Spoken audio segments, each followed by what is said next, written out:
11 রকমের মজার ভর্তা তৈরি করার জন্য বাটিতে আমি 3 কাপ পেঁয়াজ কুচি, পরিমাণ মতো ভাজা শুকনো মরিচ, লবণ ও 1 কাপ ধনেপাতা কুচি নিয়ে নিয়েছি। 1/4 কাপ তেল দিয়ে এখন সব কিছু একসাথে খুব ভালোভাবে মিশিয়ে নিচ্ছি। এখন এক সাইডে রেখে অন্য একটা বাটিতে 1 টেবিল চামচ পরিমাণ পেঁয়াজ কুচি নিয়ে নিয়েছি ও 2টা সিদ্ধ আলু ভালোভাবে ভেঙে ভর্তা তৈরি করে নিচ্ছি।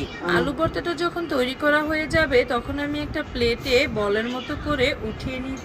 এখন আমি ডিম ভর্তা তৈরি করে দেখাবো। ডিম ভর্তা তৈরি করার জন্য ওই মেখে রাখা পেঁয়াজ কুচি নিয়ে নিয়েছি ও 2টা সিদ্ধ ডিম মাখিয়ে নিলেই তৈরি হয়ে যাবে সুস্বাদু ডিম ভর্তা। এখন তৈরি করে দেখাবো ডাল ভর্তা। ডাল ভর্তা তৈরি করার জন্য মিশিয়ে রাখা পেঁয়াজ মরিচের সাথে সিদ্ধ করে রাখা ডাল দিয়ে দিয়েছি। তারপর মেখে নিলেই তৈরি হয়ে গেল সুস্বাদু ডাল ভর্তা। সামান্য হলুদ, মরিচ ও লবণ দিয়ে কাঁকরোল মেখে রেখেছিলাম। এই পেঁয়াজ মরিচ মাখার সাথে মিশিয়ে নিলেই তৈরি হয়ে যাবে মজাদার